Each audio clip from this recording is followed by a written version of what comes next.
3 लाख हे जे बोगस किंवा दुबार मतदार आहेत, तुम्ही ते नाव सेम आहे, एज सेम आहे, तुम्ही ते मर्ज करायला हवेत. त्यामुळे त्यांनी मर्ज केले नाही, ही सर्वस्वी पुणेकरांची फसवणूक आहे. तुम्ही जाहीर करा की आम्ही आचारसंहिता लागू केलेली आहे. आता दुपारचे 12:30 वाजलेले आहेत. तुम्ही 4 वाजेनंतर आज सायंकाळी तुमच्या कलेक्टर ऑफिसमधून प्रत्येक राजकीय पक्ष किंवा इच्छुक उमेदवार मतदार यादी घेऊन जाऊ शकतो. आतापासून निवडणूक होईपर्यंत याच्यामध्ये एकही नाव वगळलं जाणार नाही आणि एकही नाव ॲड ऑन होणार नाही. भाजपचे जे 98 निवडून आले त्यात 46 हे काँग्रेस, राष्ट्रवादी, शिवसेना, मनसेचे फोडलेले नगरसेवक किंवा नगरसेविका होत्या. त्याच्यामुळं ते जर नसते तर भाजप त्याच वेळेस 51-52 वर नका अडकून पडलं असतं. मला प्रामाणिकपणे विचारताल, सिंगल वॉर्ड सारखं त्या ठिकाणी समाधान नाही. एक तर त्या सिंगल वॉर्डात जो नगरसेवक नगरसेविका चांगलं कामकाज करेल तिथे लोक शाबासकी देतात. त्या सिंगल वॉर्डात चुकून प्रशासनाच्या चुकीमुळे एखादं काम आपल्याकडून 2 दिवस डिले झालं तर शिव्यांचे धनी पण तो संबंधित नगरसेवक नगरसेविका होतो. ज्यांना महिलांचं अतिक्रमण किंवा महिलांचं नेतृत्व सहन होत नाही त्या पुरुषी वृत्तीने इथं घात केलेला आहे. 2 व्हीलरनी बाउंड्रीज फिरायला घेतली तर 12-12, 10-10, 11-11 किलोमीटरचा परीघ फिरावं लागेल. तर तुम्ही विकास कामांची अपेक्षा ठेवू शकत नाही की दादांबरोबर किंवा दादांच्या पक्षाबरोबर किंवा त्यांच्या कार्यकर्त्या नेत्यांबरोबर आमचं कुठलंही शत्रुत्व नाही. पण आम्ही आमची विचारधारा जपू. आम्ही उद्धव साहेबांची शिवसेना, काँग्रेस पक्ष यांना एकत्रित घेऊन किंवा अजून कोणी समविचारी पक्ष आले, वंचित बहुजन आघाडी असेल किंवा त्या ठिकाणी आम आदमी पार्टी असेल, यांना नक्की घेऊ. त्याच्यावर आघाडी किंवा युती करणार नाही असला विचार नाही. पुणेकरांच्या नजरेत बिलकुल पडणार नाही. भले निवडणूक लढवणार नाही, कमी जागेवर लढवायची वेळ आली तरी चालेल, पण त्याच्याशी कुठल्या प्रकारचा आतला बाहेरचा समजता नाही. टेबला खालचा पण नाही आणि टेबलावरचा पण.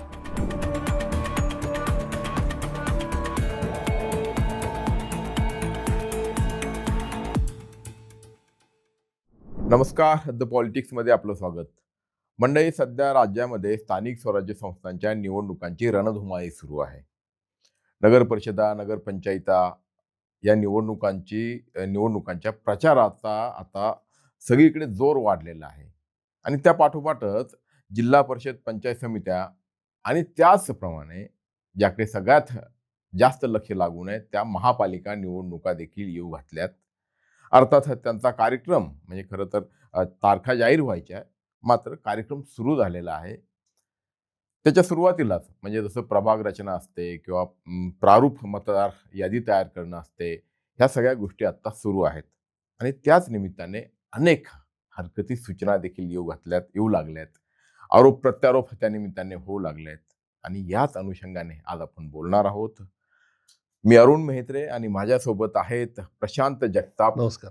प्रशांत जगताप पुण्यामध्ये राष्ट्रवादी काँग्रेस शरदचंद्र पवार पक्षाचे शहराध्यक्ष आहेत आणि अर्थातच आपल्याला परिचित असलेले राष्ट्रवादी काँग्रेसचे नेते आहेत. प्रशांतजी, पार्श्वभूमी मी आता सांगितली आहे आणि त्याच अनुषंगाने पहिला प्रश्न, काल पुणे महापालिकेची प्रारूप मतदार यादी प्रसिद्ध झाली आणि लगोलग तुमचा एक व्हिडिओ आला की यामध्ये अनेक प्रकारच्या त्रुटी आहेत किंवा काही आक्षेपार्ह बाबी आहेत आणि म्हणून तुम्ही अगदी आंदोलनाचा इशारा देखील दिलेला आहे. मतदारच पळवले असं तुम्ही म्हणताय. काय नेमकं तुमचं या संदर्भात म्हणणं आहे? मला या संदर्भात जी आपल्याला माहिती देऊशी वाटते किंवा आपल्या दर्शकांना जी माहिती देऊशी वाटते, किंबहुना तुमच्या माध्यमातून वेगवेगळ्या राजकीय पक्षांच्या किंबहुना सत्तेत बसलेल्या पण पक्षाचे सामान्य कार्यकर्ते, सतरंजी उचलणारे, किंबहुना कधीतरी आपल्याला महापालिकेचं तिकीट मिळेल, विधानसभेचं तिकीट मिळेल, आपण कधीतरी नगरसेवक किंवा नगरसेविका हो, आमदार हो, असे स्वप्न बघणाऱ्यांसाठीचा हा एक महत्त्वाचा, कळीचा आणि गंभीर मुद्दा असं मला वाटतं. खुद्द महापालिका आयुक्तांनी जी प्रेस घेतली त्याच्यामध्ये त्यांनी सांगितले 3 लाखापेक्षा जास्त अधिकृत त्या ठिकाणी म्हणजे अनधिकृत दुबार मतदार आहेत. दुबार मतदार 3 लाख त्यांच्या हिशोबाने, तर आमच्या हिशोबाने त्याच्यापेक्षा जास्त आहेत. ठीक आहे, आम्ही ते पुराव्यानिशी सादर करू. मला एक कळत नाही, तुमच्या हातातला मोबाईल, आता भारतातल्या कुठल्याच खूप 80% लोकांच्या हातात मोबाईल आहे.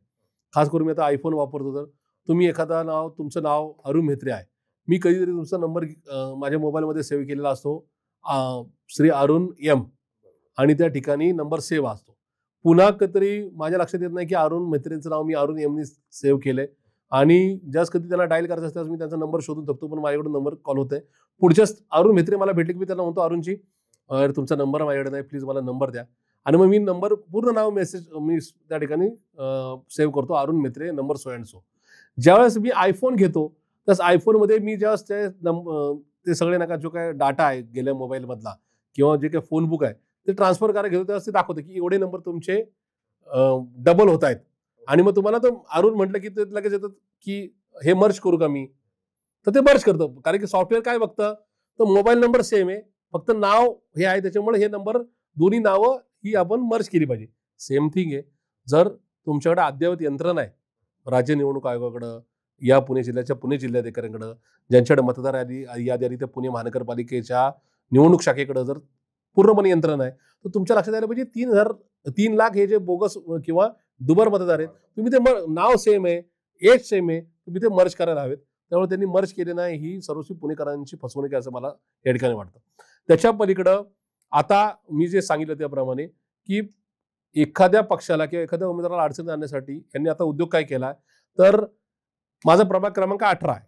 मी उदाहरण म्हणून दाखवतो. मी पुणे शहरातल्या खूप साऱ्या मतदारसंघ प्रभागाचं उदाहरण देऊ शकेल. पण मी माझ्यापासून सुरुवात करतो. माझ्या इथं माझ्या बाउंड्रीज ठरल्यात की एका बाजूला NIBM आणि नाही का त्या ठिकाणी ओंडरीची किंवा मोहम्मदवाडीची बाउंड्री, एका बाजूला घोरपडी आणि मुंडव्याची हडपसरची बाउंड्री, एका बाजूला आमच्याकडं नाही का कोंडव्याचीच बाउंड्री.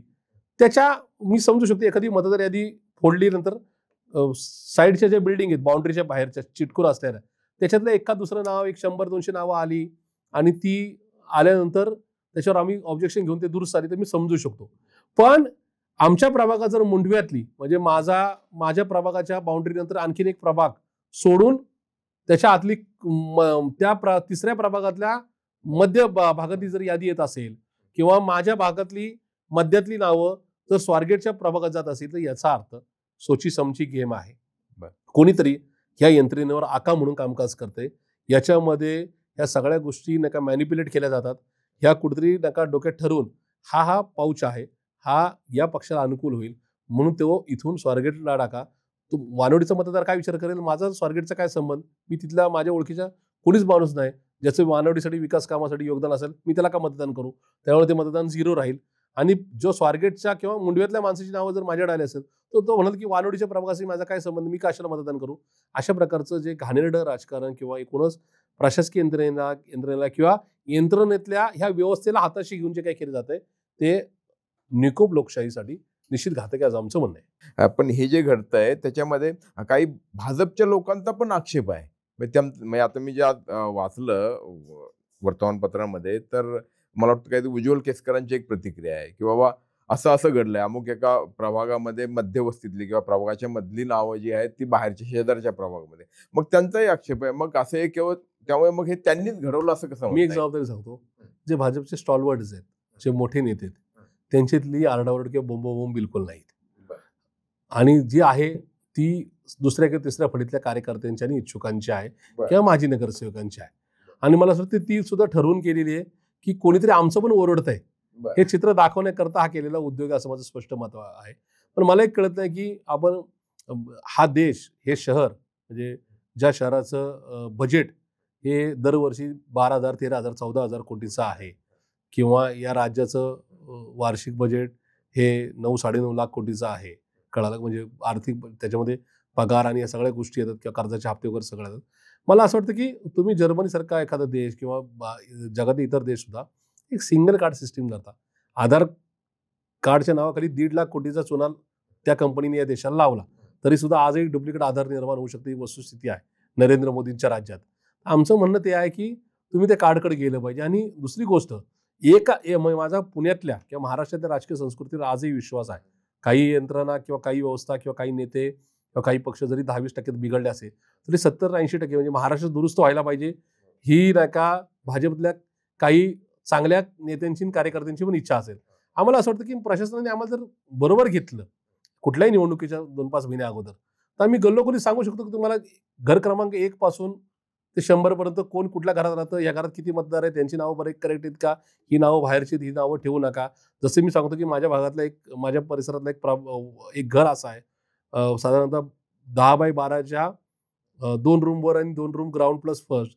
एका घरामध्ये जर 210-213 नावं एकाच पत्त्यावर एकाच मोबाईल नंबरवर जर रजिस्टर होऊ शकत असेल आणि वेगवेगळ्या जाती धर्माची होत असेल ते कुठेतरी यंत्रणा बरबटलेली आहे आणि संपलेली एवढं नक्की आहे. त्याचं कारण आहे की आपण आपल्या सरकारने चांगलं कामकाज केलेलं नाही. आपण बेरोजगारांना नोकरी दिलेली नाही. आपण जी बाई बिचारी जी स्त्री गृहिणी 100 रुपये घेऊन भाजीपाला विकत घ्यायला जाते तिला आपण 100 रुपयामध्ये तिच्या मनासारखा भाजीपाला देऊ शकलो नाही, महागाई वाढलेली आहे, रोष आपल्यावर आहे. मग काय करा की कामाने मतदान मिळू शकत नाही, यंत्रणा हाताशी धरून मतदार याद्यांमध्येच नका त्या ठिकाणी चुका करून त्या मतदार याद्याच गडबड करून त्या ठिकाणी निवडणूक जिंकण्याचा हा मानस आहे.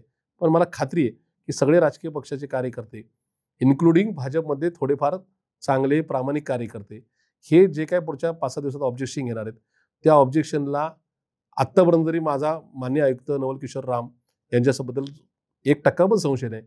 त्यांनी ह्या सगळ्यांच्या हरकती व्यवस्थित घेतल्या तर ही यादी दुरुस्त होऊ शकते. याच्यामध्ये कुठे गडबड होऊ शकत नाही. पण मगाशी एक मुद्दा मला जो सांगायचा राहिला ते माझं स्पष्ट म्हणणं आहे की ज्यामुळं आमच्या पक्षाचा 2014, 19, 24च्या विधानसभेला लोकसभेला मोठ्या 24ची लोकसभा सोडली तर बाकीच्या 5 निवडणुकांमध्ये पराभव झाला. 17ला आम्ही पुण्यात पराभव झाला. तो म्हणजे काय? तर आमचं म्हणणं क्लिअर आहे. राज्य निवडणूक आयोग किंवा केंद्रीय निवडणूक आयोग एखाद्या नगरपालिका, महानगरपालिका, जिल्हा परिषद, पंचायत समितीची किंवा राज्य निवडणूक आयोग एखाद्या आपल्या विधानसभेची आणि केंद्रीय निवडणूक आयोग ज्या देशाच्या लोकसभेची महाराष्ट्रासहित देशातल्या सगळ्या लोकसभा जागांची जेव्हा निवडणूक जाहीर करते ज्या दिवशी प्रॅक्टिकली आचारसंहिता लागते तुमची यंत्रणा सगळी तयार आहे म्हणून तुम्ही आचारसंहिता लागू करताय ना. यस, आम्ही सज्ज आहोत. आमची मतदार यादी सज्ज आहे. आमचे नाही का त्या ठिकाणी पोलिंग स्टेशन, निवडणूक अधिकारी, ईव्हीएम मशीन सगळं तयार झालेलं आहे. आता आम्ही कुठल्याही क्षणी निवडणुका घेऊ शकतो. आमचं म्हणणं तेच आहे. तुमची मतदार यादी त्या दिवशी तयार असेल ना, ज्या दिवशी तुम्ही नका त्या ठिकाणी आचारसंहिता लावताल सकाळी तुम्ही बेसिकली 11-11:30 नका त्या ठिकाणी फार म्हणजे 12 वाजेपर्यंत प्रेस प्रत्येक वेळेस असते. एखादा अपवाद असतं की संध्याकाळी 4ला प्रेस घेतली. पण आमचं म्हणजे सकाळी 11ला तुम्ही प्रेस कॉन्फरन्स घेतली ना, तुम्ही जाहीर करा की आम्ही आचारसंहिता लागू केलेली आहे. आता दुपारचे 12-12:30 वाजलेले आहेत. तुम्ही 4 वाजेनंतर आज सायंकाळी तुमच्या कलेक्टर ऑफिसमधून प्रत्येक राजकीय पक्ष किंवा इच्छुक उमेदवार मतदार यादी घेऊन जाऊ शकतो. आणि आमचा हा राज्य निवडणूक आयोगाचा किंवा केंद्रीय निवडणूक आयोगाचा आम्ही आता हा कायदा पारित केलाय की आतापासून निवडणूक होईपर्यंत याच्यामधलं एकही नाव वगळलं जाणार नाही आणि एकही नाव ऍड ऑन होणार नाही. दुर्दैवाने मी माझ्या निवडणुकांमध्ये जे पाहिलं ते की ज्या दिवशी आचारसंहिता लागली त्याच्यानंतर 4 दिवसांनी मिळालेली मतदार यादी 1 आणि मतदानाच्या 3 दिवस अगोदरपर्यंत ज्या याद्या त्या ठिकाणी बायफरकेट करून किंवा सेपरेशन करून ज्या पाठवल्या जात त्याच्यामध्ये नावं ऍड ऑन झाली होती, त्याच्यामध्ये मायनस झाली होती. म्हणजे ह्याचा अर्थ राज्य निवडणूक आयोग किंवा केंद्रीय निवडणूक आयोग कुठेतरी समोरच्या पक्षाला, खास करून सत्ताधारी पक्षाला त्याचा फायदा होईल, त्याच्यामध्ये कुठेतरी वोट चोरी करण्याकरता मदत होईल अशा प्रकारची कृती करते, ही वस्तुस्थिती आहे. पण ही गोष्ट केवळ प्रशांत जगताप पुण्यामध्येच नाही तर अगदी राष्ट्रीय पातळीवरती राहुल गांधी देखील सांगत आलेत आणि त्यांनी वेगवेगळ्या प्रकारचे प्रेझेंटेशन दिले सगळं. आणि एकूणच देशामध्ये वोट चोरी कशा पद्धतीने सुरू आहे, निवडणूक यंत्रणा कशी यांनी हाताशी धरली आहे, गैरप्रकार सगळं ते मांडत आलेलं आहे. प्रश्न असा आहे की मग तुमच्यावरतीच टीका होते की तुम्ही आता पराभवाची कारणं आधीपासून शोधू लागलेला आहात. कारण ठीक आहे, म्हणजे एका विधानसभेला घडलं, लोकसभेला मात्र तुमच्या बाजूने निकाल लागतो, म्हणजे बऱ्यापैकी हे होतं. किंवा पुढच्या काळामध्ये ज्या निवडणुका घडतात मग विधानसभा ज्या आहेत विधानसभेला ठराविक उमेदवार निवडून येतात, ठराविक उमेदवार पराभूत होतात. तर यावरनं निष्कर्षाप्रत आपण येत नाही आणि तीच गोष्ट निवडणूक आयोग असू देत किंवा न्यायालय यांना मान्य होत नाही. हा एक भाग आहे. याच्यात आमचं म्हणणं क्लिअर आहे. 2014च्या निवडणुकीनंतर बरेचसे लोक हातबल झाले आमच्यापैकी म्हणजे अख्ख्या देशभरातले सगळे विरोधी पक्षाचे नेते हे हातबल झाले. त्यावेळेस एक भ्रम झाला होता, म्हणजे नुसतं इंडिया अलायन्स नाही, भाजप व्यतिरिक्त सगळे राजकीय पक्ष किंवा भाजपचे मोजके जे नाही का एनडीएमध्ये मित्र पक्ष होते. इथं शिवसेना होती त्यावेळेस, ठाकरे फॅमिली, तिकडं बादल फॅमिली होती नाही का पंजाबमध्ये, असे जे नाही का त्यांचे जे मित्र पक्ष होते ते सोडले तर बाकीचे राजकीय पक्ष हातबल झाले. त्यांनी धसका घेतला होता की खरंच नरेंद्र मोदींची लोकप्रियता, अदानी अंबानींनी दिलेला प्रचंड नका इलेक्शनसाठी बीजेपीला आणि नरेंद्र मोदींना दिलेला पैसा, पब्लिकचं त्यांच्याबद्दलचं अट्रॅक्शन, हिंदुत्वाची नाही का झालेली प्रखर भावना, याच्यावर मे बी नाही का ती लाट आली त्यामुळे आपला पराभव झालाय, त्याच्यामुळे काय खरं नाही, अशा प्रकारची एक एन्झायटी, अशा प्रकारची एक भीती निर्माण झाली होती. आम्ही त्यावेळेस पण सांगत होतो, त्यावेळेस आम्हाला कोणी सिरियसली घेतलं नाही. मी तुम्हाला जसं सांगितलं ना की एकत्र राष्ट्रवादी असणार सगळ्या नेत्यांसमोर, राष्ट्रवादी दुबगल्यानंतर पुन्हा राहिलेल्या नेत्यांसमोर आमचा निवडणुकीतला आता 24चा पराभव झाला विधानसभेत, त्याच्यानंतर सुद्धा नेत्यांना आम्ही सांगत होतो. पण नेत्यांना त्यावेळेस ती गोष्ट बेबी ते सिरियसली घेत नव्हते किंवा त्यांना त्याच्यावर विश्वास होत नव्हता.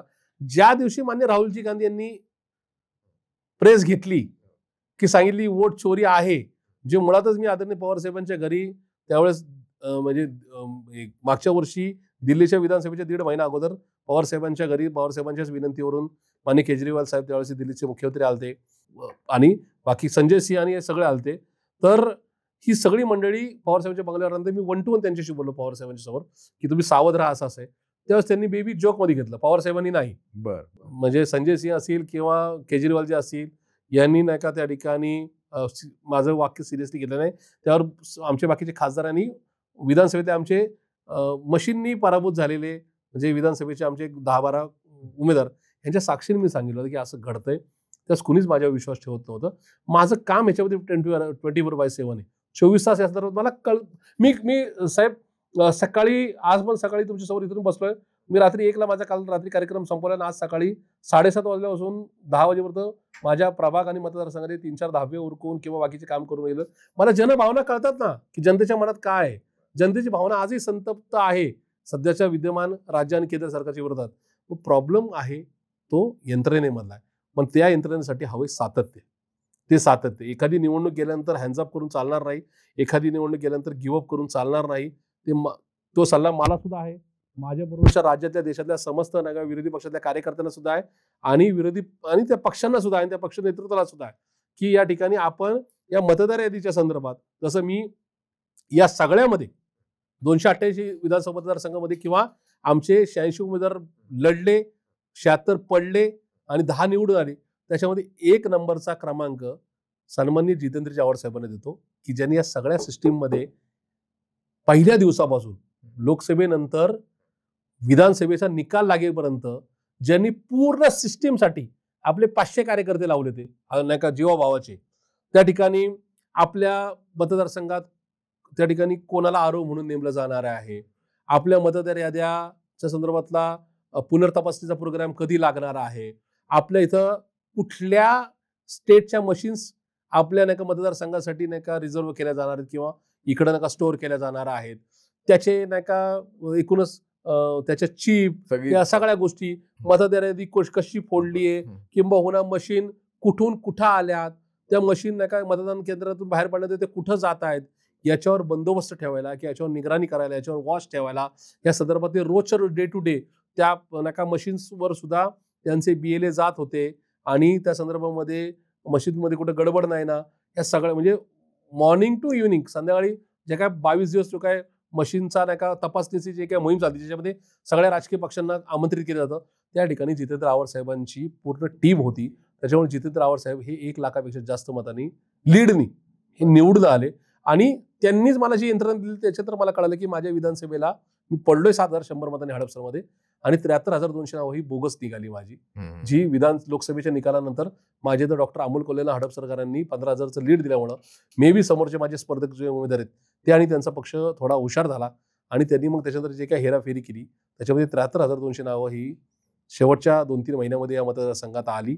त्याच्यामुळे माझं 7,100 मतांनी पराभव झाला. म्हणजे गाफील राहणं हे गाफील राहणं ह्याच्यामध्ये माझं म्हणणं आहे त्यापेक्षा सतर्क राहून माझ्या स्वतःच्या पक्षासहित राज्यातल्या देशातल्या सगळ्या प्रमुख विरोधी पक्षांना, सगळ्या पक्षाच्या नेतृत्वाला आणि सगळ्या इच्छुक किंवा पराभूत झालेल्या उमेदवारांना पुन्हा पुन्हा सांगणे की प्लीज पुणेकरांवर, महाराष्ट्रातल्या नागरिकांवर, देशातल्या नागरिकांवर, मतदारांवर विश्वास ठेवा. ते तुमच्या बाजूने होते, तुमच्या बाजूने आहेत किंवा तुमच्या बाजूने 100% राहतील. पण हे होत असताना तुम्ही सिस्टीम जे हॅक करतायत त्या सिस्टीमवर तुम्ही जर लक्ष दिलं नाही तर तुम्ही किती काम करा, तुम्ही किती झेंडे लावा, तुम्ही किती मोर्चे काढा, किती आंदोलनं करा किंवा किती डिबेटमध्ये सक्रिय नका सहभागी व्हा, त्याचा उपयोग शून्य राहील. या ठिकाणी निवडणुका फक्त त्या सिस्टीमवर उपयोग नका लक्ष ठेवून चालणार नाही. तुम्हाला 5ही वर्ष त्या सिस्टीमवर लक्ष ठेवावं लागेल. जसं मी आता काही नका इथून पुढच्या काळामध्ये म्हणजे आता निवडणुका जाहीर होत असताना मी काही कार्यकर्त्यांना या संदर्भात या 288 विधानसभा मतदारसंघातल्या एजन्सीची नावं काढा, ती कोणाशी कनेक्टेड आहेत त्याच्या संदर्भातली नाही का शोध मोहीम लावा. तो जो नका हे आम्हाला कधी करायचं नव्हतं, पण मी तुमच्या साक्षीने पहिल्यांदाच कुठल्या तरी पोर्टलवर TV चॅनलवर हे जाहीर करतोय. मी 288 विधानसभा मतदारसंघातले जे नाही का जे पोलिंग ऑफिसर आहेत ज्यांच्या नेतृत्वाखाली, ज्यांच्या हाताखाली नाही का यंत्रणा 5 वर्ष मतदार नोंदणी करते, मी साहेब त्यांच्या या ठिकाणी उत्पन्नापर्यंत जाणार आहे की त्यांनी ते भरती झाल्यानंतर त्यांचं उत्पन्न काय होतं, आत्ता काय आहेत, त्यांच्या प्रॉपर्टी काय खरेदी केल्यात. खरी गेम तिथं आहे. ते गले लठ्ठ त्यांचा पगार खूप तोकडा आहे पण ते आज त्या ठिकाणी अब्जाधी म्हणजे कोट्यवधी रुपयाचे मालक झालेत आणि त्यांनी फक्त हे मतदान किंवा मतदार यादी विकली आहे किंवा बिघडवली आहे म्हणून त्यांच्या प्रॉपर्ट्या वाढल्या. तर आमचं म्हणणं असंच आहे, तुम्ही लोकशाही विकली, आम्ही तुम्हाला सोडणार नाही. मग आता आमची लढाई चालू होणार की ज्या ज्या अधिकाऱ्यांनी, म्हणजे माझा 213 हडपसर विधानसभा मतदारसंघ किंवा पुणे शहरामध्ये ज्या ज्या अधिकाऱ्यांनी अशा पैसे घेऊन याद्या बिघडवल्यात, आम्ही ते नोकरीला लागताना त्याची आर्थिक परिस्थिती काय होती आणि आता काय होती हे काढणार. म्हणजे कधी तर तो गजाड केला या सगळ्या अँटी करप्शनमध्ये तर तो कबूल करला की हो मी ही यंत्रणा विकली, आणि ती कोणाकोणाला विकली ते सत्तेसमोर येईल. आम्हाला हे करायचं नव्हतं, पण कोणीतरी लाखो स्वातंत्र्य सैनिकांच्या बलिदानानंतर मिळालेलं स्वातंत्र्य जर त्या ठिकाणी अबाधित न ठेवता ते स्वातंत्र्य पारतंत्र्य जर त्या ठिकाणी परावर्तित करण्याचा जर कोणी चंग बांधा असेल आणि ते जर सरकारी अधिकारी किंवा त्यांची जर यंत्रणा असेल तर त्यांना पुन्हा एकदा स्वातंत्र्य सैनिकांची आठवण करून देण्याचं काम प्रशांत जगताप आणि प्रशांत जगताप सारखे हजारो कार्यकर्ते नक्की करते. म्हणजे प्रशांत जगतापांनी आता एक नवीन मोहीम, म्हणजे खरं तर जुनीच मोहीम पुन्हा नव्या जोमाने हाती ती घेतली असं मोहीम म्हणावं लागेल. कदाचित कुठे लॉक करून ठेवली ती बरं. ती आता उघडावी लागेल. कारण ज्यांनी ही मोहीम चालू करण्याकरता आंदोलन केले ते अण्णा हजारे आता शांत आहेत. त्याच्यामुळे मला असं वाटतं की आम्हाला अण्णा हजारे तर नाही व्हायचं, पण आम्हाला नक्की त्या ठिकाणी स्वातंत्र्य सैनिकांच्या पावलावर पाऊल ठेवून त्यांच्या पायाची धूळ मस्तकी लावून निश्चित या संदर्भातला एक नवीन संग्राम या ठिकाणी सुरू करायचा. बरं, आता ईव्हीएम झालं, व्हीव्हीपॅट झालं, त्यानंतर मतदार यादीचा विषय झाला, पण याच्याही आधी म्हणजे आता निवडणुका असले की सगळ्यात आधी जर महापालिका निवडणुका असतील तर प्रभाग रचना हा एक भाग असतो. जिल्हा परिषद निवडणूक असेल तर गटरचना गणरचना हा भाग असतो, किंवा विधानसभा असेल तर विधानसभा मतदारसंघ असतो. म्हणजे हे मतदारसंघ असतात. प्रभाग रचनेसंदर्भात देखील पुण्यामध्ये काही आक्षेप घेतले गेले होते की आपल्याला सोयीचे प्रभाग बनवणे, नको असलेला भाग दुसऱ्या प्रभागात जोडणे किंवा अनैसर्गिक पद्धतीनं असे सुद्धा काही आक्षेप आले होते. पुण्यात तसं काही घडलंय का? एक तर पहिले ह्याचं उत्तर थोडं सविस्तर मी देऊ इच्छेल. एक तर जे रोज भाषणामध्ये सांगतात की आमचं परमपूज्य डॉक्टर बाबासाहेब आंबेडकरांवर प्रेम आहे, भारतरत्न डॉक्टर बाबासाहेब आंबेडकरांनी संविधान दिलं म्हणून आम्ही या ठिकाणी स्वातंत्र्यातली नका सगळी नका मुभा त्या ठिकाणी आम्हाला मिरवता येते किंवा उपभोगता येते.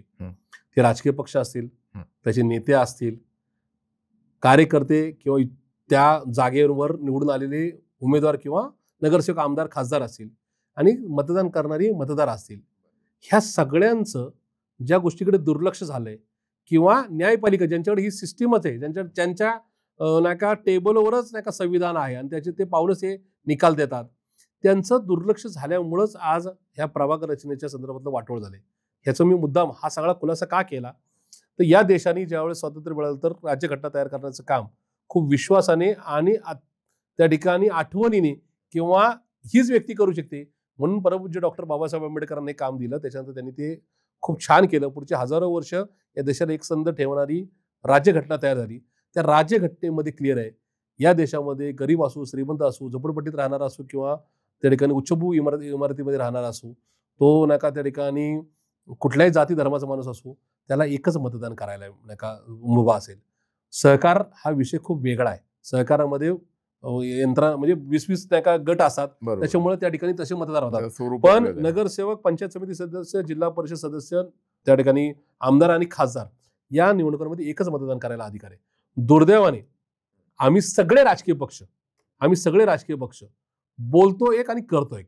मी म्हणजे कुठं नेतृत्वाला वगैरे कोणाला, माझे नेतृत्व महान आहे. पवार साहेबांनीच या राज्यात पहिल्यांदा 33% महिला आरक्षण दिलं, नंतर 50% त्यांनीच दिलं. पण बाकीचे जे राजकीय पक्ष बोलतात यांनी या सगळ्या सिस्टीमचं वाटोळं केलं. ते म्हणजे काय तर आपला कायदा क्लिअर आहे की सिंगल वॉर्ड सिस्टीम असली पाहिजे, एकच नगरसेविका किंवा नगरसेवक तिथून निवडून यायला पाहिजे. दुर्दैवाने ज्यांना महिलांचं अतिक्रमण किंवा महिलांचं नेतृत्व सहन होत नाही त्या पुरुषी वृत्तीने इथं घात केलेला आहे. तो म्हणजे विषय असा आहे की 97च्या निवडणुकीमध्ये आणि 2007च्या निवडणुकीमध्ये सिंगल वॉर्ड सिस्टीम होती. इथं महानगरपालिकेच्या इमारतीपासून लक्ष्मीनारायण चौकापर्यंत डाव्या उजव्या बाजूला सगळीकडे महिला वॉर्ड झाले, एकही जेंट्स राहिला नाही. मग सगळ्या पुरुषांनी येऊन 2002च्या निवडणुकीला आणि 2012च्या निवडणुकीला येऊन आपल्या नेतृत्वाला पाय पडले. त्या ठिकाणी नका गयावया केली. प्लीज 2चा किंवा 3चा प्रभाग करा, तरच या ठिकाणी आमची एक जागा फिक्स राहील. आणि म्हणून ह्या सगळ्या सिस्टीम आल्या. सुदैवाने माझ्या मातोश्रीनं 2007मध्ये वानवडीतून सिंगल वॉर्डमधून सिस्टीम मिळाली, म्हणजे त्या ठिकाणी निवडणूक लढवायला मिळाली. त्या वानवडीकरांच्या आशीर्वादाने जिंकल्या सुद्धा. 2012ला त्याच्यानंतर पुन्हा या सगळ्या पुरुषी अहंकाराने 2012ला पुन्हा 2चा प्रभाग झाला. मी आणि माझ्या एक सहकारी तिथून निवडून आल्या. 17ला तर बीजेपीच्या लक्षात आलं की जातीचं आणि धर्माचं ध्रुवीकरण करण्यासाठी 4चा प्रभाग केला पाहिजे. तिथं 4चा प्रभाग झाला.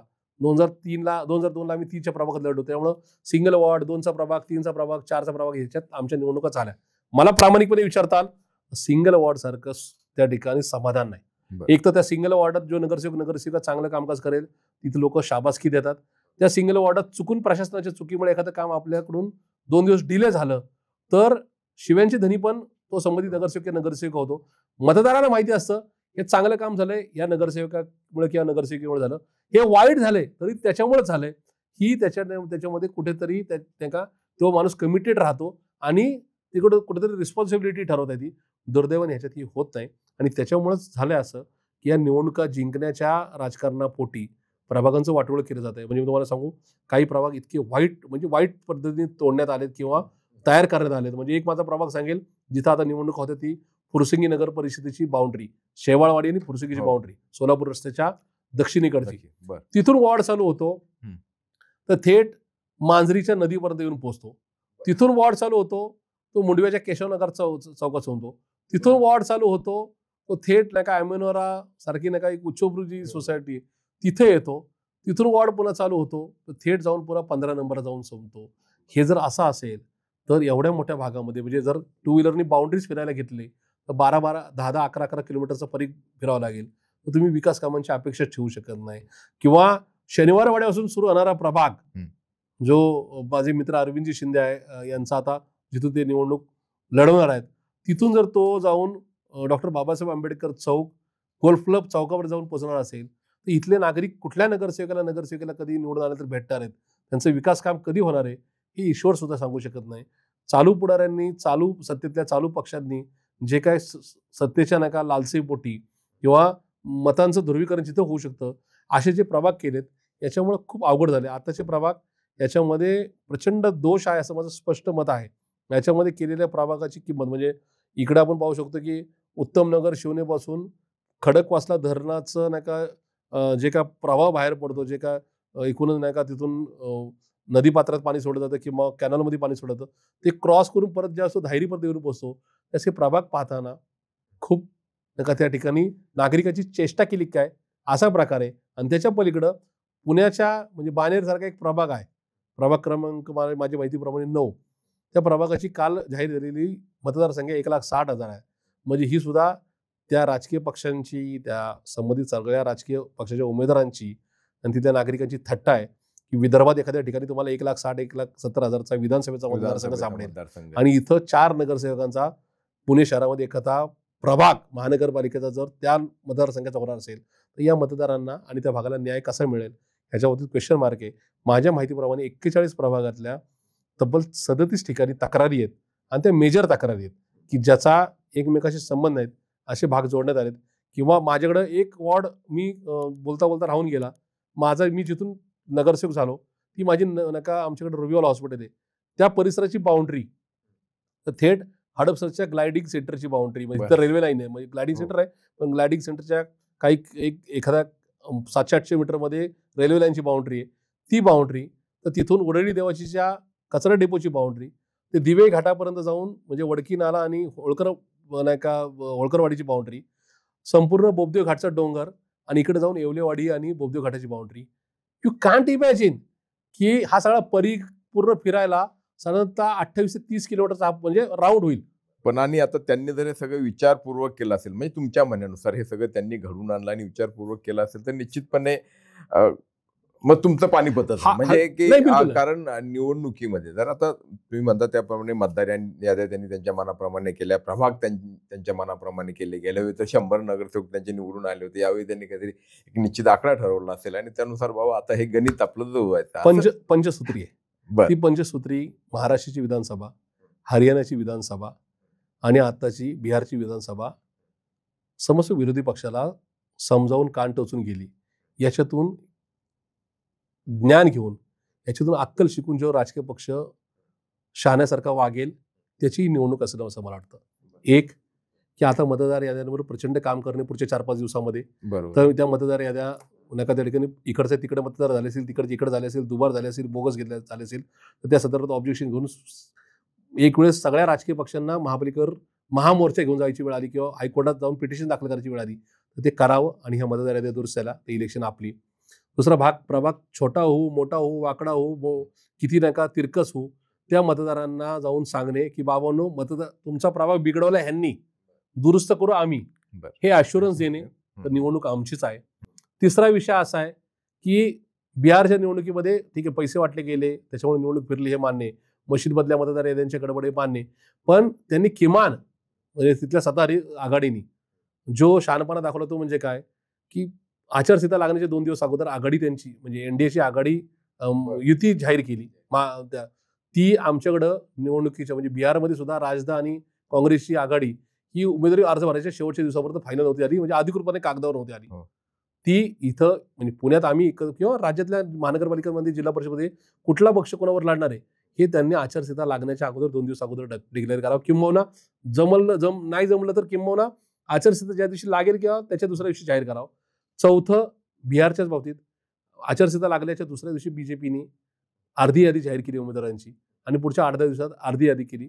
त्यामुळे मतदारांना माहिती होतं की आम्हाला कुणाला मतदान करायचंय आणि उमेदवारांना माहिती होतं की मला तिकीट मिळालं, आता मला लढवायचंय. आमच्या म्हणजे इतर सगळ्या राजकीय, माझ्या पक्षाचं मी सांगत नाही, पण सगळ्या राजकीय पक्षांमध्ये हा गोंधळ असतो. शेवटच्या क्षणापर्यंत उमेदवारांना थांबा, बघू हे सांगितलं जातं.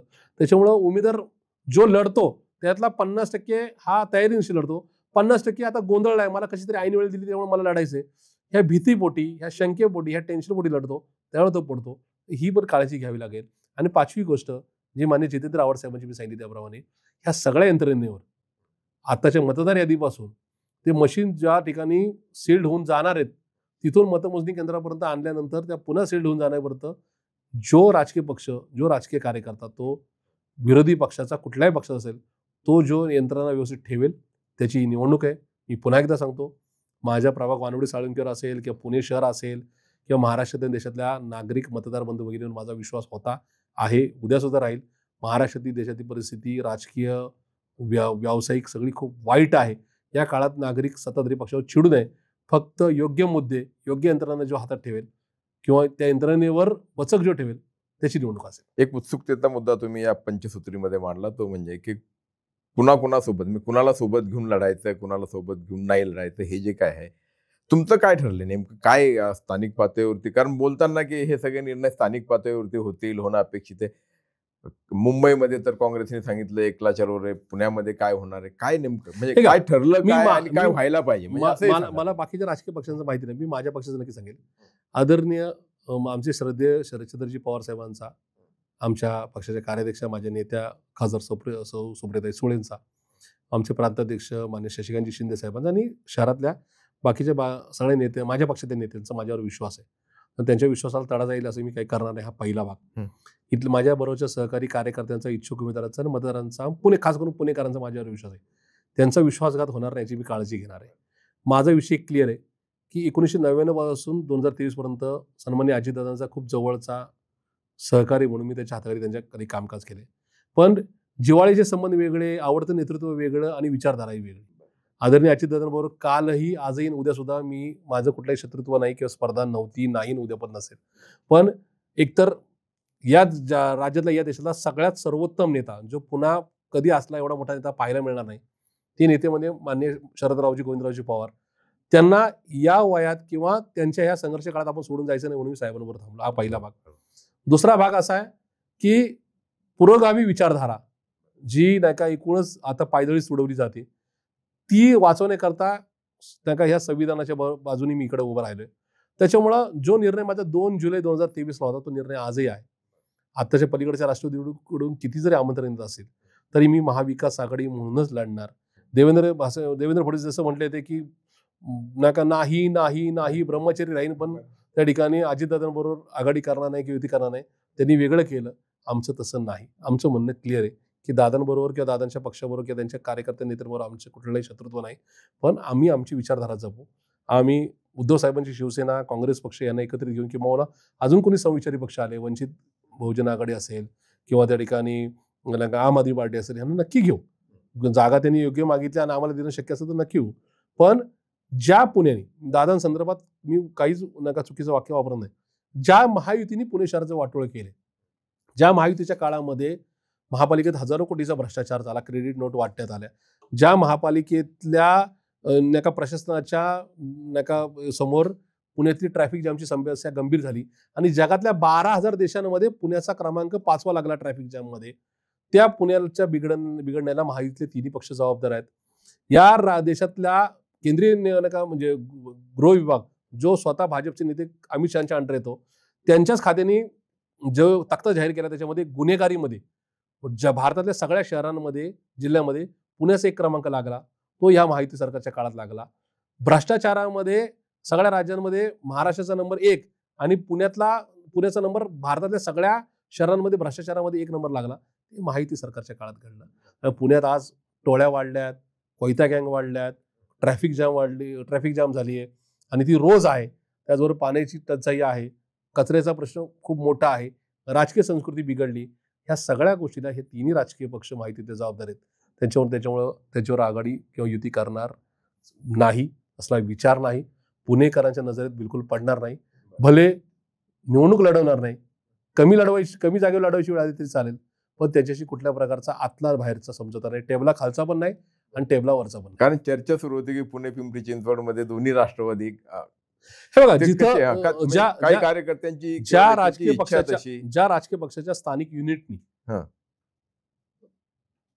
पक्षाची यंत्रणा विचारधारा फार सिरियसली घेतली नाही, आपलं युनिट बांधलं नाही, पक्षाला वेळ दिला नाही, त्याच्याकडे लढवायला उमेदवार कमी असतील तर निश्चित तो कोणाशी कॉम्प्रोमाइज करू शकतो. आम्ही तर 24/7 म्हणजे अगदी शरीरावर आघात झाल्यानंतर सुद्धा किंवा आर्थिक आणि बाकीच्या खूप समस्या उत्पन्न झाल्यानंतर सुद्धा विचारधारा सोडली नाही.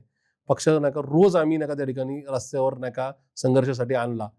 आम्ही कुठल्याही परिस्थितीत अशा प्रकारे भले एखाद्या प्रभागात आम्हाला दिसत असेल की त्यांची मदत घेतली तर जिंकू शकतो, तरी सुद्धा आम्ही कुठल्या प्रकारची कॉम्प्रोमाइज करणार नाही. डोकीची संख्या वाढवण्यापेक्षा त्या डोक्यात काय नेमका विचार येतो आपला एका पलीकडचा आहे, ती डोकी निवडून आणण्यामध्ये आम्हाला इंटरेस्ट आहे. ज्यांच्या मनामध्ये पुणेकरांचं भलं असेल अशा प्रकारची भले कमी किंवा अधिक संख्येची नगरसेवकांची व्यक्तिमत्व पुणे महानगरपालिकेच्या सभागृहात जाऊन पुणेकरांचे प्रश्न मांडण्याचा आमचा प्रामाणिकपणे प्रयत्न आहे. म्हणजे महाविकास आघाडी म्हणूनच महाविकास आघाडी म्हणून लढू. महाविकास आघाडीत एखाद्या राजकीय पक्षाला वाटलं की आम्हाला यांच्यावर करायचं नाही तर आम्ही समजू शकतो, तरच कुठेतरी स्वबळावर किंवा 3 पैकी 2 पक्षाची आघाडी होऊ शकते, पण ती सुद्धा होणार नाही, ती महाविकास आघाडीच होईल. अशा प्रकारे कुठल्याही मनसेचा एक प्रामुख्याने असं आहे की मनसेचा विषय हा राज्य स्तरावरचा आहे. मी पुन्हा एकदा सांगतो की आमचा नैसर्गिक मित्र हा काँग्रेस आहे. तर काँग्रेसचं म्हणणं ऐकून घेऊनच आम्ही पुढे जाऊ. काँग्रेसला मनसे किती कन्व्हिनियंट वाटती, माझं मनसेच्या संदर्भात येस और नो दोन्ही नाही, कारण माझ्या मतदारसंघातली पण मनसेची परिस्थिती खूप वेगळी आहे. पण शेवटी काही निर्णय हे राज्य स्तरावर येत असतात. हे निर्णय येत असताना सुद्धा माझ्याबरोबर माझा 25 वर्षाचा कोण जिवलग किंवा खरा नैसर्गिक मित्र आहे, त्यांचा विश्वासघात करणे नाही, त्यांचं मत विचारात घेऊनच आम्ही पुढे जाऊ, एवढं नक्की आहे. पण पुढच्या काळामध्ये अशी शक्यता जसं आता मतदार पळवापळवी चालली, उमेदवार पण पळवले जाऊ शकतात.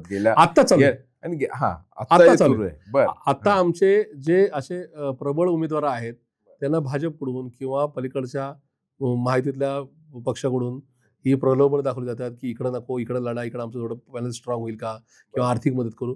पण मला खात्री आहे की जे बेसिकली 2 जुलै 2023 पवार साहेबांच्या प्रेमापोटी इथं थांबले ते कुठल्याही प्रकारे असल्या आमिषाला धावणार नाही.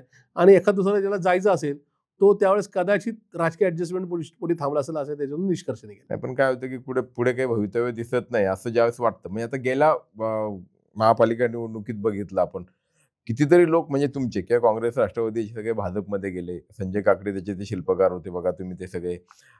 तर असं म्हणजे की जे गेले, मी कुणालाही न डिवसता, कुणालाही कमी न लेखता किंवा कुणालाही बदनाम न करता एक सांगू इच्छितो, जे पलीकडं मान्य संजयरावजी काकडे यांच्यावर गेले, मनसेतले गेले, आमच्या राष्ट्रवादीतले गेले, काँग्रेसमध्ये गेले किंवा शिवसेनेतले काही मंडळी तिकडे गेली, त्यांना आज अखेर मागच्या 9 वर्षात काय महत्वाची पदं मिळाली का याचा निश्चित तुम्ही अभ्यास करा. काही लोकांना मांडलिक व्हायचं होतं म्हणून ते गेले, कदाचित त्यांची यंत्रणा त्यांना कशी चालवायची होती किंवा घरातली दिवाबत्ती चालवायची होती त्यामुळे ते गेले असेल.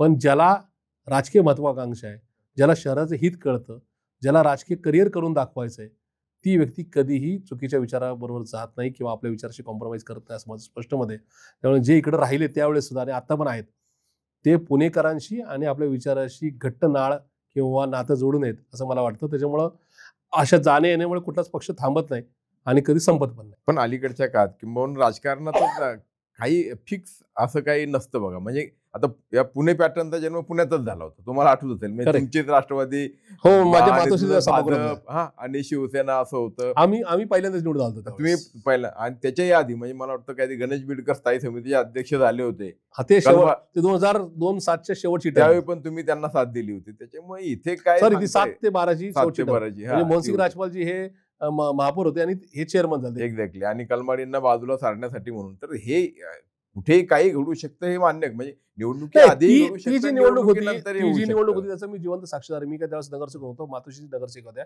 पण त्यावेळेस सुरेश कालमाडींकडून काहीतरी नाराजी नाट्य झालं आणि मग 12ची निवडणूक ही जर राष्ट्रवादी म्हणून जायचं तर मग जाता काँग्रेसच्या म्हणजे काँग्रेसच्या नाही, सुरेश कालमाडीच्या माणसाची ताकद का वाढवायची. कदाचित या विचारपोटी ज्यांच्या हातात कोणी होतं त्यांनी तो निर्णय घेतला असेल. पण तो निर्णय चांगला का बरोबर हे नंतर पण काळाच्या तुम्ही ओघात पुण्याच्या मोहनसिंग राजपालांचा पराभव नंतर ते सिद्ध झालं की तो निर्णय चुकीचाच होता. आणि स्टँडिंग कमिटीला पण तुम्ही त्यांच्या हातात पुण्याच्या महापालिका म्हणजे काय तिजोरीच्या चाब्या नाही, दिल्या त्यावेळेस होत्या. आत्ताचं काँग्रेसचं बरोबरचं बॉन्डिंग आणि त्यावेळेस खूप वेगळा होत होता. त्यावेळेस ते सुरेश कालमाडी म्हणजे सन्मान्य सुरेशजी कालमाडी म्हणजे काँग्रेस असा तो विषय होता. त्याच्यामुळं कदाचित सुरेश कालमाडींच्या बरोबरच्या स्पर्धेपोटी किंवा त्यांना थोडं साईड ट्रॅक करण्यासाठीचा तो प्रयोग होता असं मला वाटतं. आज तसं नाहीये. काँग्रेसच्या कुठल्याही नेत्याबरोबर राष्ट्रवादीच्या नेत्यांची किंवा शिवसेनेच्या नेत्यांची स्पर्धा राहिलेली नाही. त्याच्यामुळं आज विचाराच्या आधारावर आघाडी होईल आणि ती टिकेल सुद्धा. पण म्हणजे त्यावेळी काँग्रेस ठीक आहे त्यांना बाजूला सारलं गेलं. काँग्रेसची ताकद कमी झाली पण भाजपची ताकद वाढली आणि त्याला कारणीभूत तुम्ही निश्चित त्याच्यामध्ये जर आमचे 46 लोक हो. भाजपचे जे 98 निवडून आले त्यात 46 हे काँग्रेस, राष्ट्रवादी, शिवसेना, मनसेचे फोडलेले नगरसेवक किंवा नगरसेविका होत्या. त्याच्यामुळं ते जर नसते तर भाजप त्याच वेळेस 51-52 वर नाही का अडकून पडलं असतं. पण त्या ठिकाणी संजयरावजी काकडे त्याविषयी शिल्पकार ठरले. अर्थात संजयराव काकडेंना पण भाजपने काही दिले नाही ही पण वस्तुस्थिती आहे ना.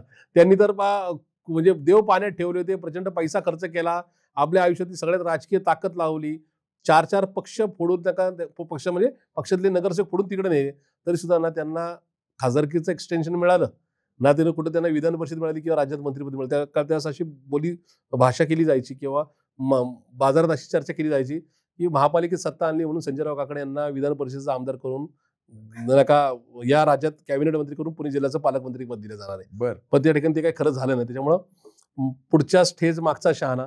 त्याप्रमाणे आता भाजपसाठी जे फोडाफोडी करतील त्यांना हा आरसा आहे की मागच्याला काय मिळालं आणि आपण काय करावं. आता पुणे शहरामध्ये सुरू असलेले भ्रष्टाचाराची प्रकरणं म्हणजे पुढे येत असलेली भ्रष्टाचाराची प्रकरणं किंवा एकूणच महापालिकेमध्ये शहरामध्ये जे काही आर्थिक गैरव्यवहार होत आहेत त्याचा उल्लेख तुम्ही केला. 2 प्रकरणं आता अलीकडे उघडकीस आली ज्याच्यामध्ये तुम्ही तर खूप हिरिरीनं आंदोलन केलं. म्हणजे जैन बोर्डिंगचं हॉस्टेलचं जे प्रकरण होतं ते आणि त्यामध्ये विद्यमान खासदार आणि मंत्री यांचं देखील नाव होतं मुरलीधर मोहोळांचं. दुसरं प्रकरण जे आहे ते मुंडव्यातलं प्रकरण म्हणजे 7-12 जो आहे त्यात थेटपणे पार्थ पवार यांचं नाव आहे.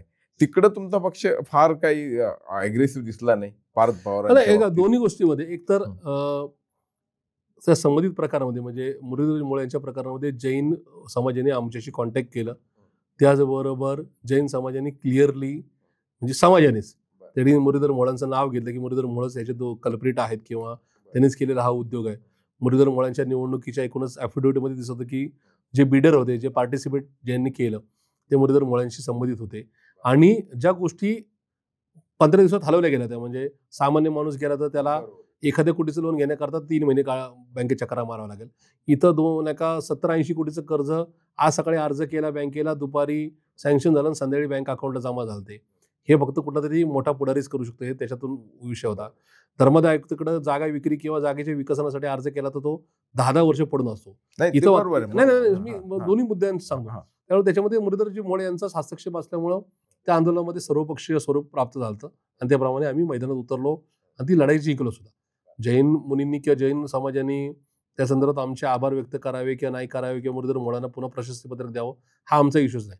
या शहरामध्ये एका चांगल्या बोर्डिंग हाऊसमध्ये जिथं हजारो विद्यार्थी लाखो विद्यार्थी घडले गेले उद्या सुद्धा घडू शकतात त्या जैन बोर्डिंगच्या पाठीशी राहण्याचा आम्ही निश्चित त्या ठिकाणी निर्णय घेतला. आणि त्या काळात CM साहेबांनी सुद्धा जे आजच्या आहेत देवेंद्र फडणवीस त्यांना जैन धर्म आपल्या अंगावर येऊ शकतो या भीतीपोटी किंवा काळजीपोटी त्यांनी तो निर्णय लगेच फिरवला म्हणून ते शक्य झालं. इथं तसं तुम्ही पार्थ पवारांचं जे प्रकरण होतं त्याच्यामध्ये मी असं म्हणणार नाही की आम्ही कुठं कॉम्प्रोमाइज केली किंवा त्याच्यात लवचिक जाऊ. त्या प्रकरणामध्ये आजही वेगवेगळे अँगल आहेत. म्हणजे ज्या दिवशी राज्य सरकार त्या प्रकरणात वेगवेगळ्या शासकीय संस्थांनी पुढे येऊन सांगितलं की येस हे चुकीचं आहे किंवा नाही का याच्या नाही का लॉजमध्ये ह्याच्यामध्ये मेमोरेंडममध्येच क्लिअर आहे की जागा कोणाला विकली जाऊ शकत नाही, अमुक तमुक. या प्रकरणात आजही टिल टुडे आजही सगळं नाही का म्हणजे ज्या गोष्टी आजही पडद्याच्या मागे आहेत म्हणजे किंवा ज्या स्पष्ट होत्या जे राज्याचे प्रमुख म्हणून माननीय देवेंद्रजी फडणवीस किंवा महसूल मंत्री चंद्रशेखर बावनकुळे यांच्याकडून ती स्पष्टता यायला हवी की बाबा किंवा राज्याचे मुख्य सचिव असतील किंवा जे एकूणच म्हणजे नोंदणी महानिरीक्षक आहेत यांच्याकडून आजही तो खुलासा झालेला नाही की ही जमीन नेमकी कोणाची, महारत्नाची काही नका त्या ठिकाणी केंद्र सरकारच्या त्या नाही संबंधित तो झालाय की त्याच्यात तर गुन्हे दाखल झाले, गुन्हे दाखल झाले पण उपायुक्तपणी हे झालंय. अद्यापर्यंत त्याच्यानंतर आता त्या मुख्य समितीचा अहवाल पण आलेला आहे ना, आहे. आहे. त्याच्यामध्ये त्याच्यामध्ये, कारण गैरप्रकार गैरव्यवहार झालेला आहे आणि थेटपणे उद्याच्याला काय ठिकाणी निर्दोष असतील आणि तर म्हणजे निर्दोष मला असतील. मला पण विचारलं मुळात तर काय की हे माझ्या कुणाच्या तरी प्रभावाशिवाय होऊ शकत नाही. लक्षात घ्या मान्य. की ते म्हणजे आता तुमचं आता माहिती नाही पण उद्या आता काय की अरुण मेत्रेंनी सांगितलं म्हणून असं काही नाही होऊ शकत. तुम्ही नाही, नाही. सांगितलं कदाचित दोन्ही काय, पण प्रकरण- अजित दोन- पवारांनी दोन्ही प्रकरणामध्ये राज्य आणि केंद्र सरकार पाठीशी होतं म्हणून हे प्रकरण घडलं गेलं.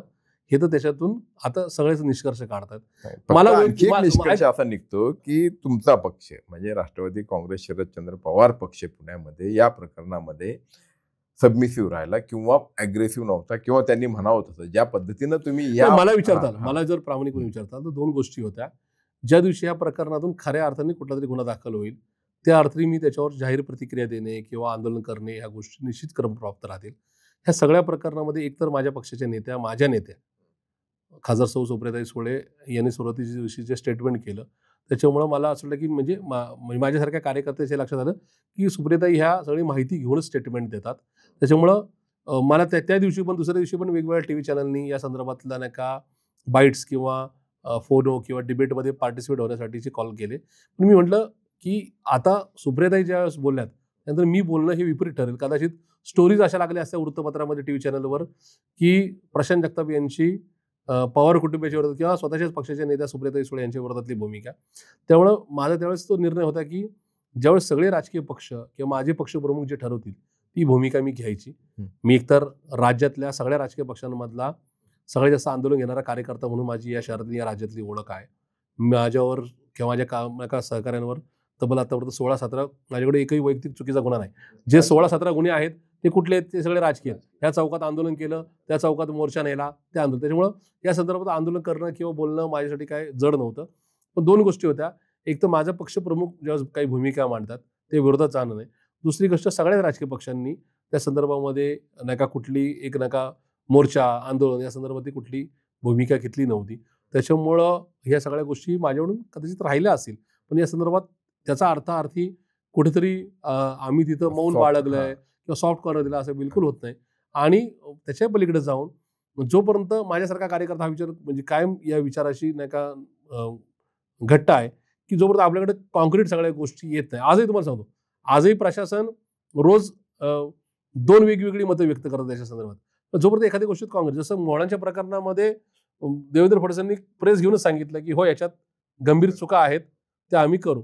पण आज अखेर सुद्धा ह्या मुंडेच्या प्रकरणामध्ये कुठेही सीएम देवेंद्र फडणवीसांनी किंवा महसूल मंत्र्यांनी हे गंभीरच आहे ना आम्ही आता हे प्रकरण कोर्टात जाऊ शकतं अशा प्रकारचं स्टेटमेंट केलं ना. त्याच्यामुळं आज अखेर त्या पद्धतीमध्ये त्यांच्याकडूनच जर त्यांना प्रोटेक्शन नसेल ते काय सांगतील म्हणजे चला असू देत. मुद्दा पुढचा आणखी की स्थानिक स्वराज्य संस्थांच्या निवडणुकांमध्ये फक्त महापालिकाच नाही तर आता जिल्ह्यामध्ये जिल्हा परिषद पंचायत समित्या पण आहेत. त्याशिवाय आता नगर परिषद नगरपंचायती पण आहेत. काय साधारणपणे पुणे जिल्ह्यामध्ये बाकी इतर तर असू देत जिल्हा दोन्हीकडे काय झालं संपर्क सुरुवातीला जो उल्लेख केला तसाच की ही वस्तुस्थिती आहे की आमच्या सगळ्या विरोधी राजकीय म्हणजे जे काही राजकीय विरोधी पक्ष आहेत त्यांचे मधल्या काळात या 14, 19, 24च्या लोकसभा विधानसभेनंतर युनिट्स बांधणीची ती कमकुवत राहिली किंवा कदाचित तिथले अध्यक्ष बदलत राहिले किंवा तिथले अध्यक्ष चुकीचे नाही म्हणता येणार पण त्यांना काही मर्यादा होत्या. त्याच्यामुळे ते नगरपालिका किंवा तालुका स्तरावर काही ठिकाणी यंत्रणा ही उभी राहू शकली. माझ्याच पक्षाची नाही तर उद्धव साहेबांची शिवसेना असेल किंवा काँग्रेस पक्षाची असेल.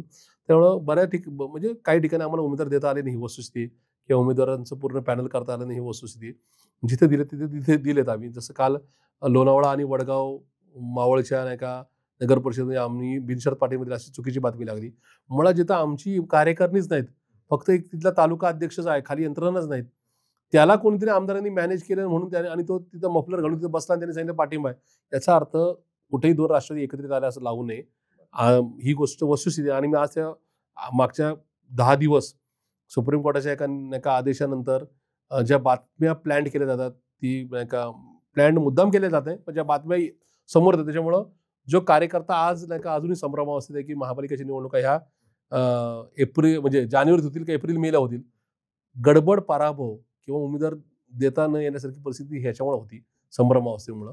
म्हणून मी आज एक मागचे 4 दिवस मी सगळ्या राजकीय पक्षांचे आणि माझ्या पक्षातल्या इच्छुकांची कान टोचतोय की त्यांनी नगरपालिकेला, देवेंद्र फडणवीस हे सगळ्यात हुशार मुख्यमंत्री आहेत आणि ते अति चतुर आहेत, महाचतुर आहेत. ते लोकांना झोपेत ठेवूनच त्यांचा घात करतात असं माझं, मी त्याचा वाईट अर्थ काढू नका. घात इन द सेन्स त्यांचा पराभव नका करून त्यांचा डाव साधतात. तसं झालं. त्यांनी नगरपालिकेच्या संदर्भात सप्टेंबर ऑक्टोबरला एक राज्यात असं वातावरण केलं की ह्या निवडणुका, त्या सगळ्याच टीव्ही चॅनलवर बातम्यात होत्या की निवडणुका ह्या पुढच्या वर्षीच्या एप्रिल मे मध्ये जाण्याची शक्यता. कार्यकर्ते, राजकीय पक्ष निर्धास्त राहिले. फक्त भाजपला माहिती होतं की ही निवडणूक नोव्हेंबरमध्ये होणार आहे, त्यामुळे त्यांचे उमेदवार तयारची यादी ठेवली आणि तयार पण झाले आणि ते लढवता येते आणि काही ठिकाणी बिनविरोध सुद्धा आले. आमच्याकडे ती गडबड झाली की यंत्रणा जागी नव्हती म्हणून काही ठिकाणी उमेदवार देता आले नाही. काही ठिकाणी ते चुकीच्या स्थानिक गट निर्णय घेतो की 2 राष्ट्रवादी एकत्रित किंवा दुसऱ्या पक्षावर युती. हे सगळं चुकीचं वाईट चित्र हे फक्त या सगळ्यामुळे झालं की मेंटली प्रिपेअर न झाल्यामुळे झालं. तसं महापालिकेत होणार नाही. महापालिकेत आम्ही व्यवस्थित आघाड्या करूनच जाऊ. स्वबळाव जिथं जायचं तिथं स्वबळाव जाऊ, पण कुठल्याही माहितीतल्या तिसऱ्या पक्षाबरोबर आमची चुकीची आघाडी किंवा युती होणार नाही. आता बारामती नगर परिषदेकडे सगळ्यांचं लक्ष लागून आहे, कारण तिथे तर थेट 2 राष्ट्रवादी आणि अर्थात भाजप तिथे तोही देखील लढतोय. ज्या ठिकाणी, ज्या शहरात शरद पवारांचं शहर मानलं जातं आणि ज्या पक्षाचे संस्थापक अध्यक्ष तिथले आहेत, ते तिथे आता पुन्हा एकदा म्हणजे अर्थात लोकसभेला ठीक आहे बारामती, पण तो मतदारसंघ होता मोठा, ज्यात पुण्याचा पण समावेश होता, म्हणून सुप्रिया सुळे निवडून आल्यात. त्यानंतर बारामतीचं आणि अजित पवारांचं एक वेगळं नातं होतं, त्यातनं विधानसभेचा निकाल लागला. आता नगर परिषदेला पुन्हा एकदा कस आणि प्रतिष्ठा म्हणजे पणाला लागणार आहे बारामतीमध्ये दोन्ही. नाही, तिथं सुद्धा निवडणूक आमच्या कार्यकर्त्यांनी जे इतर नगरपालिकांमध्ये किंवा नगर परिषदेमध्ये चित्र केलं ते बारामतीत नाही. आमची टीम तिथं लढतीये. पण ती लढत असताना यंत्रणा म्हणून काही गोष्टी अपुऱ्या होत्या. दुसरी गोष्ट, आमचे तिथले उमेदवार आणि आमचे नेते आणि योगेंद्र दादा यांचं नेमकं आता येणाऱ्या रविवारी लग्न आहे, त्यामुळे ते त्याच्यामध्ये बिझी आहेत. किंवा आपण समजू शकतो, मी समजा म्हणजे तुम्ही समजा तुमचं लग्न होणार असेल तर तुम्ही त्याच्यामध्ये बिझी राहता. त्याच्यामुळं तिथं अजितदादांच्या हातात ती 25 वर्ष नगरपालिका असल्यामुळे मे बी नाही का तुम्हाला तिथं काही जागा बिनविरोध होताना दिसतात, पण त्याच्यामध्ये कुठेही मॅनेज होण्याचा काही विषय नाही. आमची भूमिका आदरणीय पवारसाहेबांची, आदरणीय सुप्रियाताईंची, आदरणीय रोहितदादांची, आदरणीय योगेंद्रदादांची ही पुरोगामी चळवळीची होती, आहे आणि उद्या सुद्धा राहील. शेवटचा प्रश्न की कधी एक काळ असा होता की पुणे म्हणजे शहर असू द्या जिल्हा, म्हणजे पूर्वी काँग्रेसचा हा सगळा बालेकिल्ला किंवा गड होता. त्याच्यानंतर मग राष्ट्रवादी काँग्रेस, दोन्ही महापालिकामध्ये राष्ट्रवादीची सत्ता होती, जिल्हा परिषदेमध्ये राष्ट्रवादीची सत्ता होती. मात्र गेल्या 10-12 वर्षामध्ये सगळं चित्र उलटलं आणि मग एकूणच सगळं अल्टर झालेलं आहे. आणि आता अशी अवस्था आलेली की काँग्रेस तर इतकी गलित गात्र झालेली आहे. शिवसेनेची, तुमचा मित्रपक्ष असलेला दुसरा जो शिवसेनेची पण अवस्था फार काही समाधानाची अशी नाही. आणि त्यातल्या त्यात तग धरून आहे म्हणजे तो तुमचा अर्थात विभागलेली राष्ट्रवादी काँग्रेस आणि त्यात तुमच्या वाट्याला आलेलं जे आहे बळ ते तितकंच काय म्हणता येईल फारसं असं काही मजबूत नाही आहे. अशा परिस्थितीमध्ये तुम्हाला खरोखरच वाटतं की गेलेले दिवस राष्ट्रवादी काँग्रेसला म्हणजे तुमच्या पक्षाला ठीक आहे आशावादी असणं? बघा, आता हे तुम्ही जे सांगितलं की पुणे जिल्हा हा पूर्वी काँग्रेसनंतर राष्ट्रवादी काँग्रेस पार्टी, शरदचंद्रजी पवार पक्ष म्हणजे राष्ट्रवादी काँग्रेस पार्टी एकत्रित असतानाचा बालेकिल्ला होता, ही गोष्ट मान्य आहे. पण मधल्या काळात सत्तेतून पैसा, पैशातून सत्ता युक्तीप्रमाणे भाजपने सामदाम दंडभेद नीती वापरून दुसऱ्या पक्षांचे नेते आणि कार्यकर्ते फोडून जिल्हा परिषद, पंचायत समिती किंवा आमदारकीमध्ये वर्चस्व गाजवलं, ही वस्तुस्थिती आहे. नंतर मतदार याद्या, ईव्हीएमचा वापर करून या सगळ्या यंत्रणा किंवा शासकीय यंत्रणा खिशात ठेवून ते केलं. त्याच्यामुळे आज ते जड वाटते. पण मला खात्री आहे की मी असं म्हणत नाही की नेपाळसारखे तर जनजी होईल, पण ज्या देशामध्ये ज्या देशावर जगातल्या म्हणजे कर्जबाजारी देशांमध्ये 1 नंबर देश म्हणून ज्याची जागतिक पातळीवर नोंद झाली आहे, ज्याचं एकूणच बेरोजगारी ह्या सगळ्या गोष्टी खूप वाढत चालल्या, धार्मिक वाद खूप वाढत चाललाय, याच्यात कधीतरी नका या शहरामध्ये क्रांती होईल. ती चुकीची होणार नाही, किमान मतदारांची क्रांती होईल आणि ही उलथापालथ नक्की होईल. कारण की आज जो नंगानाच चाललाय तो सामान्य जनतेला, तो कुठल्याही जातीचा, कुठल्याही धर्माचा, कुठल्याही प्रांताचा असो, त्याला हे बघवत नाहीये. फक्त कदाचित त्या यंत्रणेच्या भीतीपोटी ही सगळी मंडळी बोलत आहेत. पण मला खात्री आहे की येणाऱ्या काही दिवसात हे चित्र नक्की बदलेल. आणि त्यासाठी तुम्हाला परिश्रम घ्यावे लागतील. निश्चित. हे देखील तितकंच आहे. अर्थात घोडा मैदान पुढे आहे, समोरच आहे आणि त्यासाठी तुम्हाला शुभेच्छा. थँक्यू. आपण आमच्या स्टुडिओमध्ये आभारी. आलात आणि आमच्याशी संवाद साधला, बोललात त्याबद्दल मनपूर्वक धन्यवाद. थँक्यू.